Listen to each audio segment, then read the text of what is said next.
देखिए, पिछले 20 सालों में 2004 के अंदर एक दुनिया में तहलका मचा था, और वो कंपनी ने, तहलका मचाने वाली कंपनी का नाम है फेसबुक। तो ये डिजिटल जो रिवॉल्यूशन आया ना वर्ल्ड में, पूरे एंटायर वर्ल्ड में जो डिजिटल रिवॉल्यूशन आया है वो 2004-05 के अंदर शुरू, मान लो आज उसको 20 साल होने वाले हैं। तो जितने भी ये ट्रेडिशनल कंपनीज थी, ट्रेडिशनल कंपनी के पैरों के नीचे से जमीन खिसक गई जब उन्होंने ये देखा कि 9 साल के पीरियड के अंदर ही फेसबुक कंपनी ने सुपर यूनिकॉर्न का स्टेटस हासिल कर लिया। सुपर यूनिकॉर्न स्टेटस, उसका ना कोई प्रोडक्ट है फिजिकल, ना उनके कोई दफ्तर है, ना उनके कोई एम्प्लॉई है। और इतना बड़ा धमाका जब हो गया तो ये दुनिया ने सोचा कि भाई ये क्या चीज है। तो सबसे बड़ा बिजनेस आज की डेट में अगर कहीं है तो वो डिजिटल वर्ल्ड में है, डिजिटल रिवॉल्यूशन है। और क्योंकि हमारे जो सीईओ हैं मिस्टर ऐश मुफारे, वो इसको 20 साल से कर रहे हैं, वो इस फील्ड के मास्टर हैं। उनकी डिग्री जो है MIS से उन्होंने कर रखी है, master of information technology MIT Harvard university से। और 20 साल से वो, मेरे ख्याल से यहाँ आने से पहले 5 साल निकाल दो ये वक्त, 6 साल, उससे पहले उन्होंने 20 साल तक वो काम किया है और बहुत सा अर्निंग उनका आज भी उसी से हो रहा है। और वो इस चीज़ की मास्टरी है उनके पास कि इस दुनिया के अंदर पैसा कहाँ से आएगा। तो उसी पे वो काम कर रहे हैं। हमारी कंपनी 6 साल से उसी पे लगी हुई है, जो AI, artificial intelligence and machine learning. आज इन दो चीज़ों का जोर है और सबसे ज़्यादा जोर है आर्टिफिशियल इंटेलिजेंस का। तो आर्टिफिशियल इंटेलिजेंस के ऊपर हमारी कंपनी जो है दूसरी कंपनी से भी बहुत आगे, सुपर जो उनके पास टेक्नोलॉजी होगी वो इसमें यूज हो रही है। हालांकि ये डिस्क्लोज नहीं किया गया, आपको बता दूं, क्योंकि इसके बहुत से कारण हैं कि कहाँ तक हम इसके अंदर पहुंच चुके हैं एज रिगार्ड फिजिकल प्रोडक्ट है या डिजिटल प्रोडक्ट है, इसमें कितनी गहराई तक हम पहुंच चुके हैं। ये अभी जब तक बम नहीं फटता, ऐश आएंगे किसी दिन धरती पे अपने को, तो बम फटाएंगे तो पता चलेगा कि हम कहाँ पे पहुंच चुके हैं। तो ये अभी वक्त लगेगा इसके अंदर। और कितनी एडवांस टेक्नोलॉजी हमारी है। ऐसे ने एक, मैं अब पीछे बता रहा था लेकिन मैं भूल गया बताना, आपको बताऊं। उन्होंने रखा था कि आज टुडे इज 2022 के उन्होंने ये वर्ड यूज किया था कि आज 2022 है और 400 साल इसमें अगर ऐड किए जाएं तो 2422 बनेगा। 2422 तक हमारी टेक्नोलॉजी की कोई कॉपी नहीं कर पाएगा, ये उनका खुद का कहना था। आप उसकी वीडियो सुन सकते हो तो आप अंदाजा लगा सकते हो कि हमारी कंपनी का जो स्टेटस होगा लॉन्चिंग के बाद में कहाँ पहुंचे। इसीलिए ये बातें जो है डिस्क्लोज नहीं की जा रही हैं। इसीलिए ऐसे ने ये कहा हमारे को, ये थोड़ा सा भरोसा दिलाने के लिए कि भाई what ever you know is 5% only, 95% bag में क्या रखा है वो किसी को मालूम नहीं है। तो बहुत बड़ा बॉम्ब है, एक धरती पे फटेगा जिस दिन ना, उससे धरती कांप जाएगी। ऐसे नहीं बात हो रही है कि हम we are going to reshape the planet, we are going to reform the planet. ऐसे प्लेनेट रिफॉर्म नहीं होता है, उसके लिए कोई बहुत बड़ा एक जाइगेंटिक प्लान बन रहा है और वो बन करके रेडी है ऑलमोस्ट। मेरे ख्याल से वो जो आकर धरती पर बम फटाया जाएगा, पॉजिटिव बम जो होगा, वो न्यूक्लियर बम ऐसा जिसको पॉजिटिव इम्पैक्ट होगा, तब दुनिया स्तब्ध रह जाएगी कि भी है क्या। क्योंकि आपको पता है आज की दुनिया में हैकर बहुत बैठे हैं, कॉपी करने वाले बहुत बैठे हैं, ऐश की टांगे खींचने वाले बहुत बैठे हैं। इसलिए जानबूझ करके 4 साल पहले, आपने सुना होगा 2 महीने पहले ऐश ने एक दिन कहा था कि मैं अगर चाहता तो 2020 में कंपनी लॉन्च कर सकता था। लेकिन उस वक्त तक जो उनका प्लान था, जो विजन था, जो मिशन था, उसके अंदर बहुत बड़ा बदलाव आ चुका है। और उसके बाद में उन्होंने उसको चेंज किया और कुछ डिले के कारण, और भी इंटरनल कारण है डिले के, उसकी वजह से कुछ डिले भी हम हुए हैं, जैसे अभी 6-7 महीने हो गए हैं। और खास करके जो डिले हुआ वो प्लान चेंज किया उन्होंने पूरा। एंटायर पृथ्वी को, इस प्लेनेट को अगर रिफॉर्म करना है तो कुछ और करना पड़ेगा। अगर मैं किसी छोटी सी सिटी या गांव की या कंट्री की या स्टेट की बात करूं तो मेरा विजन और मिशन कुछ और होगा। अगर मैं पूरे कलावे के अंदर अपनी जमीन को, पूरी पृथ्वी को रिशेप करने की बात कर रहा हूं तो मेरा प्लान कुछ और होगा।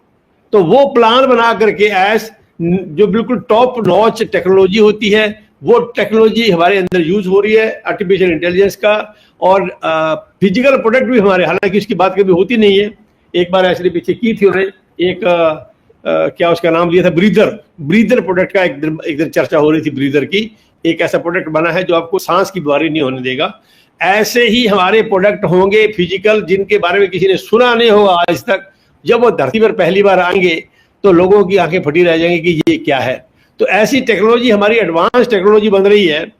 हमारे ऐसे ऐसे दुनिया की टॉप नॉच जो माइंड है हमारे पास में हैदराबाद, सॉरी बुर्ज खलीफा ऑफिस में, उनका यही काम है, दिन रात इसी पे काम हो रहा है। तो लोग जो है अभी जिनको कुछ भी मालूम नहीं है, जो नेगेटिव कमेंट्स करते हैं, मैं तो उनको हाथ जोड़ के बोलता हूँ भाई आप कम से कम सुन लो। इतना बड़ा एक रिफॉर्म धरती पे होने जा रहा है। एक ऐसा पॉजिटिव बम फटेगा किसी दिन, शायद मुझे नहीं पता वो कल पर फट जाए, मंडे को या आगे इस महीने में या कब होगा, लेकिन होगा। उसकी तैयारी फुल है। आप लोग तैयार रहे इसके लिए। और आप लोगों की जिंदगी आज तक लोगों की, जैसे मेरी 65 साल उम्र होने वाली है और मेरे को 65 साल में वो नहीं मिला, लेकिन अभी मुझे लगता है 2 साल के अंदर मैं पीछे देखता हूँ कि भाई जो मैं चाह रहा था आज तक, वो अगर मिलेगा तो उसके लिए एक ही कंपनी है, उसका नाम है ऑन पैसिव। वो मेरे सारे सपने पूरे करेगी, वो मेरे को फाइनेंशियल फ्रीडम देगी, वो मेरे को टाइम फ्रीडम देगी। जो मैं चाहता हूँ मुझे उससे मिलेगा। जी मैं आपको बताऊं कि 2 साल पहले की बात है शायद, माइकल विलियम साहब, आपको मालूम है कि वो अपनी कंपनी के एडमिन है एंड उनके पास बहुत नॉलेज है। Could you hear me? मेरी आवाज आ रही है? जी सर जी। हेलो। जी सर या जी सर, आपकी आवाज आ रही है सर। तो उन्होंने उन्होंने कहा था, एक कहा नहीं था, उन्होंने एक मैसेज लिखा था तकरीबन आधे पेज का, वो नेट के अंदर, वो नेट में आया था ये कि your bank accounts gonna hit by a financial tsunami. Your bank account gonna hit by a financial tsunami. वो 2 साल पहले उन्होंने ये बात कही थी कि हे जो जितने फाउंडर हैं उनके ड्रीम्स कैसे पूरे होंगे। तो उन्होंने, क्योंकि उनको कुछ कंपनी का नेक्स्ट टू अगर एस के बाद में सबसे ज्यादा इंफॉर्मेशन जिसके पास है तो वो माइकल विलियम है, उनके पास ये इंफॉर्मेशन रहती है। लेकिन क्योंकि आपको मालूम है हमारे सीईओ का उनको ऑर्डर है कि वो उनके बिना किसी को, वो अगर किसी को इंफॉर्मेशन देनी है वो ऐड देंगे आकर के, वो नहीं बताएंगे। लेकिन उन्होंने कुछ हिंट आपको बीच बीच में मिलते रहते हैं। तो उन्होंने ये शब्द कहा ना कि आप अभी एक कहीं से मेरे को और इंफॉर्मेशन एक दिन आई किसी पास से कि भाई आप लोग जितने भी ओन पैसिव के फाउंडर लोग हैं उनको 2 चीजें करने की जरूरत है। क्या बोला? एक तो आप लोग पर्सनालिटी डेवलपमेंट सीख लें और दूसरा एक आप फाइनेंशियल मैनेजमेंट सीख लें। फाइनेंशियल मैनेजमेंट का मतलब कि आपकी जो फाइनेंशियल नीड्स है, या मैं दूसरे वर्ड में कहूं तो फाइनेंशियल फ्रीडम की बात करूं, तो वो हमारी कंपनी के अंदर बहुत जल्द मेरे ख्याल से 5-6 महीने का वक्त भी लगेगा नहीं, वो फाइनेंशियल फ्रीडम हमें हासिल हो जाएगी। लेकिन पर्सनालिटी डेवलपमेंट और फाइनेंशियल मैनेजमेंट सीखना बहुत लाजिमी है। और खास करके ये इंडियन कॉन्टेक्स्ट में ये कहना चाहता हूं मैं कि बहुत से लोग, हमारा जिनका कैलिबर ये नहीं है, मैं आपको पहले बता चुका हूं कि बहुत से लोगों का कैलिबर ये नहीं है कि how to manage the finance. Suppose they are getting huge money every month, तो कहां लगाऊं उसको मैं, कैसे उसको मैनेज करूं मैं? ना तो मेरा पर्सनालिटी डेवलपमेंट सीखा मैंने, ना फाइनेंशियल मैनेजमेंट सीखा मैंने, तो बहुत कुछ गलत हो जाएगा। इसलिए इतना बड़ा पैसा मिलने वाला है आगे चल करके कि मैंने अभी एक एग्जांपल आपको दिया था, मैंने एक प्रोडक्ट का एग्जांपल दिया था कि अगर पूरी ग्लोब और अच्छी तरह से ये चीज जानते हैं कि ज्यादा नहीं तो कम से कम 500 करोड़ लोग हमारी कंपनी के नीचे जो प्रोडक्ट यूज करेंगे, 5 करोड़ लोग, 5 बिलियन पीपल, 5 बिलियन पीपल जब लोग होंगे आपके नीचे, तो आप लोगों की लाइफ कैसी होगी आप उसको आज एक्सपेक्ट नहीं कर सकते। ये आप तभी उसको जान पाएंगे जब आपको थोड़ा सा फाइनेंशियल मैनेजमेंट आता है और आपने पर्सनली डेवलपमेंट कर रखा है। बहुत से लोग हमारे ऐसे भी हैं, घरों से आते हैं, मैं देखा है कि एक बार मैं पिछले 2 साल पहले लेक्चर ले रहा था, तो एक ने फोन किया, बोला सर हमारे को 10,000 रुपये मिल जाएगा। मैंने कहा अरे भाई 10,000 रुपये के लिए आए हो क्या आप यहाँ पे? तो उनका सोच देखिए आप। बहुत सी चीजें एटीट्यूड पे डिपेंड करती हैं, बहुत सी चीजें आपके नॉलेज पे डिपेंड करती हैं। Due to lack of knowledge ये लोगों के रॉन्ग कमेंट्स आते हैं या इसके बारे में गलत सोचते हैं, क्योंकि उनको पता ही नहीं है कि हमारी कंपनी कितनी वास्ट है। कितनी वास्ट हो जाएगी। लॉन्चिंग के तुरंत बाद ये पूरे ग्लोब के अंदर जो कुछ भी हो रहा सारी कंपनियों को अपने नीचे ले लेगी। इंटरनेट बेस्ड बिजनेस जो है उसकी मां होगी ये। अगर किसी ने ऐसे वर्ड यूज किया था, देखो उनके एक एक वर्ड के अंदर मुझे बड़ा अच्छा लगता है। उन्होंने एक दिन कहा था कि अगर इस धरती पे कोई जिंदा इंसान है, अगर जिंदा इंसान इस धरती पे है तो उसको मेरे प्रोडक्ट यूज करने ही पड़ेंगे। आप इसका मतलब समझिए क्या है। If you are live on the planet you will have to use my products. अगर चले गए दुनिया छोड़ के तो मैं नहीं कह सकता। इसका मतलब सोचिए आप क्या है कि अगर जिंदा इंसान जो स्मार्टफोन यूज करता है, बिजनेस करता है, उसको एस की कंपनी के बनाए हुए प्रोडक्ट यूज करने ही पड़ेंगे। तो मेरे फाउंडर दोस्तों, आप देखो कि आपके पास क्या आएगा। जब सारी दुनिया को ये प्रोडक्ट उनके बनाए यूज करने पड़ेंगे तो आपकी जिंदगी में कितना पॉजिटिव चेंज आने वाला है आप इसको एक्सपेक्ट नहीं कर सकते। आप इमेजिन भी नहीं कर सकते हैं कि हम कहां पहुंच चुके होंगे उस वक्त तक। तो इस चीजों को सबको देखते हुए हमारे जो सपने हैं वो तो कुछ भी नहीं है। हमारे इंडियन फाउंडर का जो नॉर्मल सपना है, अगर मान लो 4-5 करोड़ रुपया उनको चाहिए, वो मिल गया, अच्छा घर हो गया, कार होगी, बच्चे बढ़ गए, विदेशों की यात्रा होगी, बस खत्म है। उसके बाद क्या है? What next? Unless you are not well perfect with the management of the finances, तो आप कैसे मैनेज करेंगे उसको? इसलिए आपको एक शेयर रखना पड़ेगा। हर एक founder will have to appoint a CA जो उसको ये देखेगा कि भाई ठीक है, मेरे हर मंथ में जो हमारे को अनलिमिटेड मनी आ रही है उसको कैसे मैनेज करना है। तो वो आपको गाइड करेगा कि भाई ठीक है, यहाँ इन्वेस्ट करो, यहाँ इन्वेस्ट करो, यहाँ इन्वेस्ट करो। वो तभी हो पाएगा जब आप अपने आप को अच्छी तरह से इक्विप करेंगे, आपकी पर्सनैलिटी डेवलप हो जाएगी। You will have to attend many personality development lectures. उसकी क्लासेस भी लगा करेंगे, आप देखना जरा आगे चल करके। क्यों? ऐस को जो पता चलेगा कि ये थोड़ा सा दुरुपयोग हो रहा है, इसका लोगों को पता नहीं है इसके बारे में, तो वो चीज भी आगे जाके डेवलप होगी। इस सब चीजों का आप जितने भी फाउंडर लोग हैं इनको ये जो पढ़े लिखे लोग हैं वो तो समझ जाएंगे। लेकिन हमारा जो स्ट्रेटा ऐसा भी एक बहुत बड़ा पोर्शन है इंडियन फाउंडर्स का, मैंने पहले बोला 60% के लगभग, उनको ये चीज मालूम नहीं है।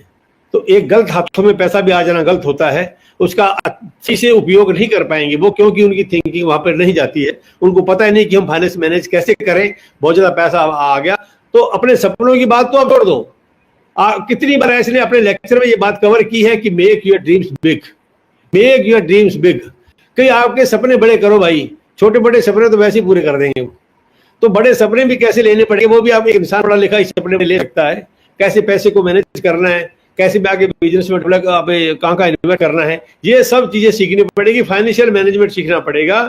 और ये सपने पूरे करना, आपके बच्चों की पढ़ाई है, आपको वर्ल्ड टूर करना है, आपको अच्छा घर चाहिए, आपको अच्छी कारें चाहिए, आपको ये सब तो मेरे ख्याल से 2 वक्त साल का या 6 महीने का वक्त भी नहीं लगेगा, नॉर्मल लोगों के पूरे हो जाएंगे। उसके आगे का सोचो कि आगे आपने कैसे करना है। तो ये चीज जब आपको मालूम है ना कि हमारे पास अनलिमिटेड वेल्थ आने वाले है, तो you are required to know the techniques of wealth management. वो सीखनी पड़ेगी आपको। कितना बड़ा बदलाव आप लोगों की जिंदगी में आएगा with in 2 years, with in 2 years after launch of the company, आप इसको एक्सपेक्ट नहीं कर सकते हैं। बहुत से लोग ये सोच ही नहीं सकते, उनकी इमेजिनेशन वहां पहुंचेगी नहीं कि ऑन पैसिव हमें क्या देने जा रही है। अगर ये सारा नॉलेज उनके पास आ गया तो वो इतने पॉजिटिव हो जाएंगे कि जितना मैं पॉजिटिव हूं। ठीक है, मुझे कोई धरती पे पैदा नहीं हुआ नेगेटिव कर दे ऑन पैसिव के बारे में, क्योंकि मेरा नॉलेज ऐसा, मुझे मालूम है कि what is the vision, what is the mission of the CEO. कैसा धरती पे एक इंसान भेजा, ऐसे युगों में एक इंसान कभी आता है, कितना बड़ा। अभी लोगों को ये भी मालूम नहीं था, मैंने कुछ लेक्चर में कवर किया था पीछे 4-5 महीने, ममता कुलकर्णी जी ने मेरे को एक बार बुलाया था, ये मेरे ख्याल से जनवरी की बात है, कि लोगों को पता ही नहीं है कि ऐश ने अपनी जेब से कितना पैसा लगा दिया है। मैंने एक एस्टिमेट दिया था 20,000 करोड़ का, लेकिन फिर मेरे को बाद में करेक्ट किया। आज एज ऑन टुडे 5% जो मुझे मालूम है, मैं सिर्फ उसकी बात कर रहा हूं, 5% का जो मुझे मालूम है, फिर भी वहां पर कम से कम 30,000 करोड़ से ऊपर पैसा ऐश ने अपनी जेब से लगाया है। क्योंकि आप अमित रघु को सुनते होंगे, उनका एक बंदा है डेटा सेंटर में काम करता है, उसने बोला था कि अमित, एक डेटा सेंटर बनाने में मिनिमम खर्चा 6,500 करोड़ है और 8,500 करोड़ है, तो हमारे 3 डेटा सेंटर बन के रेडी हैं। तो इसका मतलब 20,000 करोड़ तो वही लग गया। बाकी का क्या है? बाकी कितने ऑफिस हैं, कितने हमारे बंदे हैदराबाद में 1,000 बंदा डे एंड नाइट काम कर रहा है, इंजीनियर्स काम कर रहे हैं, उनकी कितनी पे है। और ये सारी चीजें जो हैं, इजिप्ट में हमारा ऑफिस है, हैदराबाद में हमारा ऑफिस है, दुबई में हमारी मार्केटिंग कैंपेन चल रहा है, और अमेरिका में हमारा ऑफिस है। ये तो ये नॉन थिंग्स है, ये तो हमारे को पता है कि हमारा इतनी चीज तो हम जानते हैं, लेकिन बहुत सी चीजें ऐसी है जो हम जानते भी नहीं है, और ऑल कवर्स 5%। 5% है, जब इतनी बात अगर मैं बता सकता हूं आपको, तो 95% में क्या है ये जब आप जानेंगे तो आपके पैरों के नीचे से जमीन खिसक जाएगी। यार हम कहाँ खड़े थे, हमें तो कुछ मालूम ही नहीं था, ये इतना कुछ था क्या। तो 5% में भी अगर मैं बताऊं कि 20,000 25-30,000 करोड़ से ऊपर ऐसा पैसा लगा चुका है, तो अरे आप उनका एक भी स्वार्थ नहीं है उसके अंदर, वो बिना सेल्फिश उसका है ही नहीं। वो आप लोगों की, हमारी लोगों की जिंदगी अच्छी करने के लिए अपना इतना बड़ा फाइनेंस, अपना पैसा लगा चुका है वो इंसान, और फिर हम उसके लिए नेगेटिव कमेंट्स करें। ऐसा मतलब हमने कैसे सोच लिया कि हम उसके लिए, कोई वीडियो आता है कोई बनाता है उसके ऊपर, तो उसके नेगेटिव कमेंट्स करते हैं लोग। क्यों? उनको पता ही नहीं है कि ऐसा अपनी जेब से आप लोगों की जिंदगी को सुधारने के लिए, पूरे वर्ल्ड को चेंज करने के लिए, हमारी जिंदगी में कितना अच्छा परिवर्तन लाना, हमारे सपने पूरे करने के लिए वो अपनी जेब से इतने पैसे लगा के बैठा, उसकी चिंता उसको नहीं है कि आप लोगों ने 15-20,000 रुपए लगा करके नेगेटिव कर रहे हो। अगर इस चीज का नॉलेज आपके पास आ जाएगा जिस दिन, तो आप कभी नेगेटिव नहीं हो सकते। बहुत बड़ा बदलाव आपकी जिंदगी में बहुत जल्दी ही आने वाला है दोस्तों, ये आप ध्यान रखें। जी संगीता जी।